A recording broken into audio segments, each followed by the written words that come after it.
இன்னைக்கு நம்ம உயிர் தமிழில் ஒரு கட்டுரை எப்படி எழுதுறது அப்படிங்கிறத பத்தி நம்ம தெரிஞ்சு கொள்ள போறோம். சரியா? உயிர் தமிழ் கட்டுரைனா அதிக எதிர்பார்ப்பு இருக்கும். ஏன்னா நம்ம உயிர் தமிழ் மாணவர்கள், அதனால நம்ம நிறைய திட்டமிடல் செய்யணும். என்னென்ன செய்யணும் நான் சில வழிமுறைகள் சொல்றேன், அதை நீங்க கேட்டுக்கோங்க. முதல்ல நம்ம கட்டுரை எப்படி திட்டமிடுறது? ஒரு நல்ல அறிமுகம் எழுதணும். சரியா? யாரை பத்தி எழுதுறோமோ அவங்கள பத்தி ஒரு நல்ல அறிமுகம்.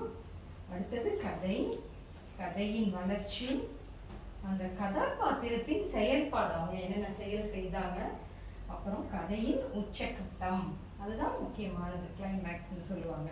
முடிவுரையே பார்த்தீங்கன்னா சாதாரண முடிவுரைன்னு ஒன்று இருக்கு, மேம்படுத்தப்பட்ட முடிவுரைன்னு இருக்கு. உயர்தமிழ் மாணவர்கள் நாம் கூடுமான வரையில் மேம்படுத்தப்பட்ட முடிவுரையை தான் எழுத வேண்டும். அவன் மனம் திரும்பினான், டக்குன்னு முடிக்கக்கூடாது. நாங்கள் செய்த இந்த செயலின் விளைவாக இவ்வளவு நடந்ததை எண்ணி அவன் மனம் திரும்பினான், எதுக்காக செய்யறான் அப்படிங்கிறத மேம்படுத்தி நம்ம அந்த கட்டுரையை சொல்லணும். இப்படி சொன்னாதான் நம்ம உயர்தமிழ் கட்டுரையில அதிக மதிப்பெண்கள் பெற முடியும். சரி, இப்ப எதுல நம்ம மதிப்பெண்கள் குறைப்பாங்க?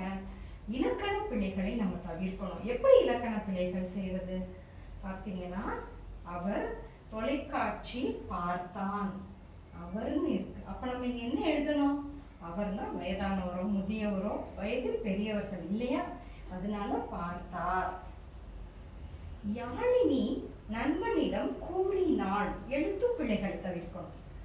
யாழினி நண்பனிடம் கூறினாள், எந்த வரும்? யாழினிங்கிறவங்க பெண் இல்லையா, நடுவில் போடணும். ஆனால் நம்ம சின்னையில் போட்டோம்னா அது எழுத்து பிழைகளா ஆகிடும். அதுக்கடுத்து கட்டுரையை நம்ம மேம்படுத்த இன்னும் என்ன செய்யலாம்? அடைமொழி பயன்படுத்தலாம். மாறன் சாப்பிட்டான், அது ரொம்ப சாதாரணமாக இருக்கும். அதே நம்ம எப்படி எழுதலாம்? மாறன் உணவை ரசித்து ருசித்து புசித்தான். இதெல்லாம் மேம்படுத்தக்கூடிய வழிகள். அதுக்கு அடுத்து நம்ம என்ன பண்ணணும்? சொல்வளத்தை நம்ம நிறைய ஞாபகம் வச்சுக்கணும். கூறினான் கூறினான் கூறினான், ஒரே வார்த்தையை நாம் திரும்ப திரும்ப எழுதும்போது படிப்பவர்களுக்கு அது மிகவும் சலிப்பாகிடுது. அதனால நம்ம என்ன சொல்லணும்? கூறினான், செப்பினான், விளக்கினான், மொழிந்தான். எந்த செயலாக இருந்தாலும் அந்த வார்த்தைகளை குறிப்பதற்கான பல பொருள்களை நாம் சிலவற்றையாவது தெரிந்து கொள்ள வேண்டும். அதே மாதிரிதான் அது இனிய தொடர்கள் பயன்படுத்தணும், இணைமொழிகள் பயன்படுத்தணும், மேம்பட்ட முடிவுகள் பயன்படுத்தணும். இவ்வாறு செய்தோம்னா உயர்தமிழ் கட்டுரை சிறப்பாக செய்ய முடியும். சரி, நான் இப்போ உங்களுக்கு எடுத்துக்காட்டு சொல்லிட்டேன். எப்படி ஆசிரியர் கதையை திட்டமிடுவது அப்படின்னு உங்களுக்கெல்லாம் ஒரு கேள்வி வரும். அதற்காகத்தான் ஒரு எடுத்துக்காட்டு வச்சிருக்கேன். பார்த்தீங்கன்னா, இப்போ நான் செய்த ஒரு துணிச்சலான செயல் என்னும் தலைப்பில் ஒரு கட்டுரையை எழுதுங்க. எப்படி எழுதுறது? முதல்ல நம்ம கதைக்களம் போடணும் இல்லையா? அதுக்கு நம்ம என்ன சொல்லணும்? அன்று திங்கள் கிழமை, அனல் பறக்கும் மதிய வேலை. மதிய வேலைன்னு போட்டால் சரிதான், ஆனால் அனல் பறக்குங்கிற அந்த ஒரு வார்த்தை உங்களுக்கு எவ்வளோ விதமான பொருளை கொடுக்குது பார்த்தீங்களா? அன்னைக்கு ரொம்ப சூடாக இருக்குது அப்படிங்கிறத இந்த அனல் அப்படிங்கிற ஒரு சொல் நம்மளுக்கு தெளிவுபடுத்துது. இதுதான் உயர்தமிழ். சரியா?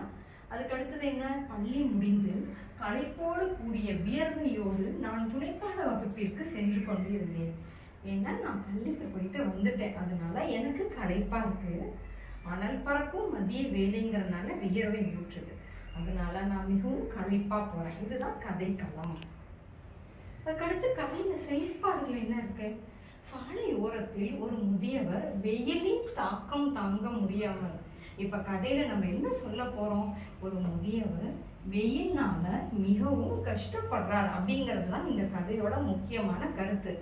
அந்த கருத்தை படிப்பவர்கள் முன்பே தெரிந்து கொள்ள வேண்டும் என்பதற்காக தான் நான் அனல் பறக்கும் மதிய வேலைன்னு சொல்லியிருக்கேன். புரியுதா உங்களுக்கு? அதனால நம்ம முன்கூட்டியே நம்ம சொல்ல வர கருத்துக்களை தெளிவுற அவர்களுக்கு விளக்க வேண்டும்.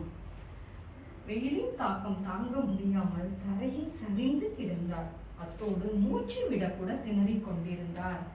இப்ப கதாபாத்திரம் என்ன செய்வாங்க? நமக்கு என்ன அப்படின்னு நம்ம விட்டுட்டு போகலாம். ஆனா இவன் துணிச்சலான செயல் இல்லையா, நம்ம கேட்டிருக்கிறது துணிச்சலான செயல். அதனால அவரை கண்ணுற்ற எனக்கு கையும் ஓடவில்லை காலும் ஓடவில்லை. அவரின் மீது இரக்கம் கொண்டேன். நான் சிறிதும் தாமதிக்காமல் இரக்கம் கொண்டு, ஐயோ என்ன செய்யறது நிற்கக்கூடாது. நம்ம மூளையில உடனடியாக இந்த ஆபத்திலிருந்து இவரை எப்படி காப்பாற்ற வேண்டும், எப்படி இவரை மீட்க வேண்டும் அப்படின்னு நம்ம உடனடியா மின்னலன யோசனை என் மூளைக்குள் தோன்றியது. நான் என்ன செய்தேன், அக்கம் பக்கத்தினரை ஓடி உதவிக்கு அழைத்தேன். அது மட்டும் நான் செய்யலை. அவர் பக்கத்துல உட்காந்துக்கிட்டு அவர் கையை பிடித்து கொண்டு அவரை தேய்ச்சி உங்களுக்கு ஒன்றும் ஆகாது, பயப்படாதீங்க அப்படின்னு நம்ம ஒரு தன்னம்பிக்கை கொடுக்கணும். ஏன்னா நோயாளிகள் முதல்ல பயப்படுறது மன ரீதியாகத்தான். உடல் ரீதியாக இருந்தாலும் மன ரீதியாக ரொம்பவே அவங்க பயப்படுவாங்க. ஐயோ நமக்கு என்ன ஆனதோ அப்படின்னு. அதனால பயப்படாதீங்க, உங்களுக்கு ஒன்றுமில்லைன்னு சொன்னோம்னா அவர்கள் நிம்மதி பெருமூச்சு விடுவார்கள். அப்பொழுது அவர்களுடைய பிரச்சனை பாதி குறைய வாய்ப்பு இருக்கிறது. அதனால தான் நம்ம என்ன செய்யணும், தேற்றணும். அக்கம் பக்கத்தினர்கள் எல்லாரும் வர்றாங்க, வந்தோடனே என்ன செய்வாங்க, கையெடுக்க தொலைபேசி எடுத்திருப்பார்கள் அவர்கள். அதனால அவங்க உடனே மருத்துவ வண்டிக்கு அழைப்பாங்க. மருத்துவ வண்டி எப்படி வரும், அசுர வேகத்தில் வரும். ஏன்னா அது மருத்துவ வண்டி இல்லையா, மருத்துவ வண்டி அசுர வேகத்தில் வந்தது. இதுதான் அடைமொழி. தாதியர்களின் துரித செயலாலும் அவர்கள் அளித்த முதலுதவியாலும் முதியவர் கண் விழித்தார். சரியா, ஏன்னா அவங்க வேகமா செயல்படுவாங்க இல்லையா. தாதியர்கள் அவர்கள் பயிற்சி பெற்றவர்கள். நமக்கு கவலையாக இருந்தாலும் நமக்கு அவரை எப்படி காப்பாத்துறதுன்னு தெரியாது. ஆனால் தாதியர்கள் பயிற்சி பெற்றவர்கள்னால அவர் உடனடியாக கண் விழித்தார். நல்ல வேளை, பயப்படும்படி எதுவும் ஆகவில்லை. தக்க சமயத்தில் உதவிய எனக்கு முதியவரும் தாதியரும் நன்றி கூறினர். பிறருக்கு உதவி செய்வதில் தான் உண்மையான இன்பம் உள்ளது என்று என் பெற்றோர் கற்றுக் கொடுத்து இருக்கிறார்கள். இல்லைன்னா என் ஆசிரியர் எனக்கு கற்றுக் கொடுத்து இருக்கிறார். அதனால் துணிச்சலாக இந்த ஆபத்தான வேளையில் நான் துணிச்சலான முடிவை எடுத்து உடனே அவரையும் தேர்ச்சி கொண்டு அக்கம் பக்கத்தினரையும் அழைத்து இந்த பிரச்சனையை நான் தீர்த்தேன். இதனால் என்ன ஆனது, போரில் வெற்றி பெற்ற வீரன் வெற்றி வாகை சூடி நெஞ்சை நிமிர்த்தி கொண்டு நடப்பதை போல ஒரு உயிரை காப்பாற்றிய சந்தோஷத்தில் மன நிறைவுடன் நான் என் வீட்டிற்கு திரும்பினேன் அப்படின்னு நம்ம எழுதணும்னா படிப்பவர்கள் மனதிற்கு எப்படி இருக்கும், மகிழ்ச்சியாகவும் இருக்கும். நம்மளுடைய செயல்பாடுகள் தெளிவுற விளக்கி இருப்பதால் அதிக மதிப்பெண்களை நம்மளால் சுலபமாக பெற முடியும். சரியா? நன்றி.